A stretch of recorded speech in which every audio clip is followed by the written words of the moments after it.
Bismillahirrahmanirrahim. Assalamualaikum warahmatullahi wabarakatuh. Alhamdulillah wa syukurillah. Asyhadu an la ilaha illallah wahdahu la syarikalah. Asyhadu anna Muhammad abduhu wa rasuluhu amma ba'd.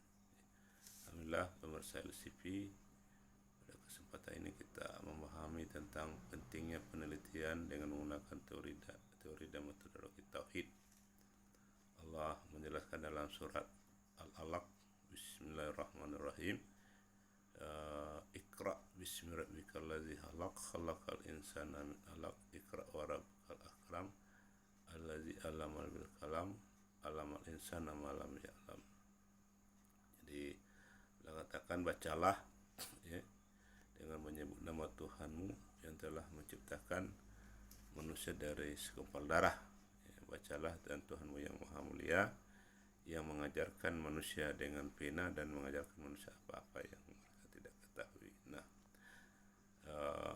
ayat ini merupakan ayat pertama yang menempatkan pengetahuan sebagai sandaran kehidupan. Jadi pengetahuan adalah raja. Jadi kalau kita ingin bisa hidup bahagia di bumi dan mati masuk surga, maka tempatkanlah pengetahuan sebagai raja.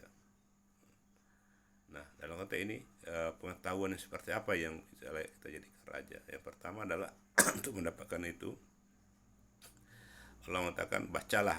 Ya, setelah kita membaca biasa, maka tugas kita adalah melakukan pengamatan, pendalaman. Ya, kita melakukan pengamatan dan pendalaman dengan menggunakan teori dan metodologi yang disandarkan kepada Allah Subhanahu wa taala. Ya, teori dan metodologi seperti apa itu? Yaitulah teori dan metodologi tauhid. Ya, teori dan metodologi baru yang kita sandarkan kepada kalimat tauhid, kalimat la ilaha illallah. Tiada Tuhan yang berhak disembah kecuali Allah Subhanahu wa taala. Nah, siapa itu Allah?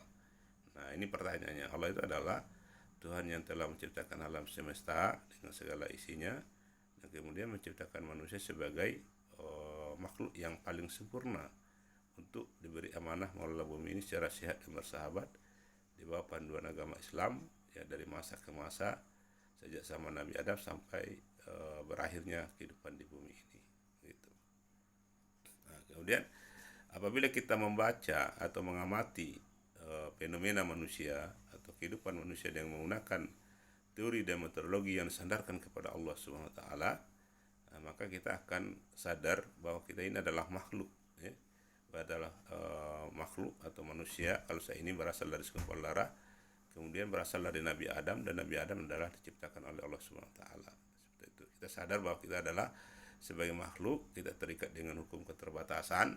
Nah, hukum keterbatasan ini menyebabkan kita harus banyak-banyak bersujud, ya, banyak-banyak meminta, mengeluh kepada Allah Subhanahu wa taala, karena kehidupan di bumi adalah kehidupan yang berat, yang sangat membutuhkan solusi pemecahan masalah secara sehat dan bersahabat untuk secara berkelanjutan begitu. Nah, itulah apa namanya tadi, membuat kita sadar sebagai hukum. Kemudian hukum keterbatasan membuat kita sadar bahwa mengelola bumi ini tidak bisa sendirian. Kita butuh kerjasama dengan orang lain dan lingkungan sekitar, sehingga memungkinkan lahirnya peradaban yang bagus, kemudian berakhir dengan kematian yang baik, kematian mengantarkan ke dalam surganya Allah Subhanahu wa taala. Nah, pengamatan atau pendalaman atau penelitian yang disandarkan secara teori dan metodologi kepada Allah Subhanahu wa taala dengan menggunakan teori dan metodologi tauhid tidak hanya mengantarkan kita sadar sebagai makhluk, ya, sebagai ciptaan Allah Subhanahu wa taala untuk diberi amanah mengelola bumi ini, tetapi juga dengan adanya teori dan metodologi tauhid tadi, ya, pengamatan yang disandarkan kepada Allah, maka kita lebih mengutamakan pena dalam mengatasi masalah kehidupan ini daripada pedang. Ya, pena itu adalah pengetahuan, pedang adalah kekuasaan. Ya, tangan dan pedang, ya, pedang itu adalah kekuasaan. Artinya meraih kekuasaan dengan membunuh orang lain. Ya, itu akan banyak menimbulkan darah. Maka syarat pertama untuk membangun peradaban yang normal, peradaban yang sehat, itu adalah mengutamakan pena, mengutamakan pengetahuan, mengutamakan penelitian yang disadarkan kepada Allah Subhanahu wa taala, yaitu 'allamal insana Iqra wa rabbukal akram allazi 'allamal bil qalam, yang mengajarkan manusia dengan pena. Jadi utamakan pena, utamakan penelitian, utamakan pengetahuan dalam menyelesaikan suatu masalah, bukan kekuasaan. Karena menyelesaikan suatu masalah dengan kekuasaan itu tidak berdampak pada jangka panjang. Tapi penyelesaian masalah dengan metode pengetahuan secara sehat dan bersahabat itu akan lebih membuat kehidupan menjadi lebih baik dan memudahkan kita masuk surga.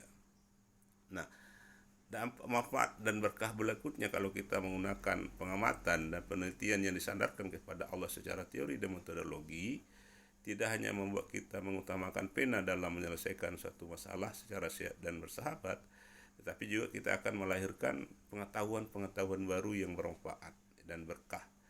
Dan mendapatkan pengetahuan-pengetahuan baru yang bermanfaat dan berkah itu adalah doa pertama, adalah permintaan pertama yang diminta oleh Rasulullah, yaitu ilman nafi'an.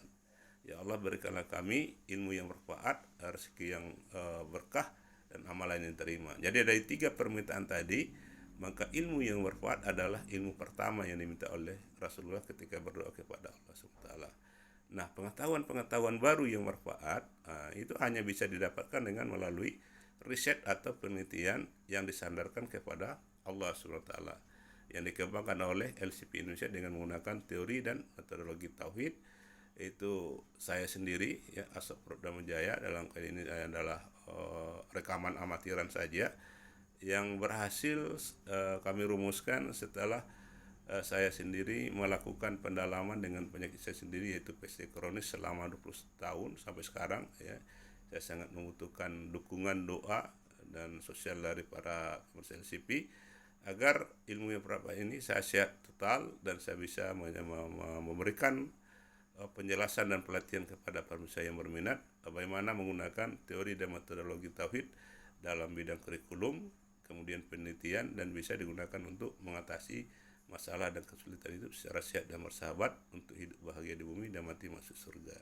Sebagaimana yang dikatakan Allah dalam surah Al-Baqarah ayat 201, yaitu Rabbana atina fid dunya hasanah wa fil akhirati wa qina azabannar. Ya Allah, berikanlah kami kebahagiaan di dunia, kebahagiaan di akhirat, dan selamatkanlah kami dari siksaan api. Nah, inilah daripada intisari daripada keberhasilan kami dalam merumuskan teori dan metodologi tauhid, itu melakukan pengamatan, melakukan pendalaman atas suatu masalah dengan menggunakan teori dan metodologi yang disandarkan kepada Allah SWT. Terima kasih para pemirsa. Jangan lupa, dengan ini cuma video amatiran, bisa like, di subscribe, ya, untuk memudahkan kita berkomunikasi untuk selanjutnya, agar untuk memudahkan kita hidup bahagia di bumi dan mati masuk secara sehat dan bersahabat. Wassalamualaikum warahmatullahi wabarakatuh.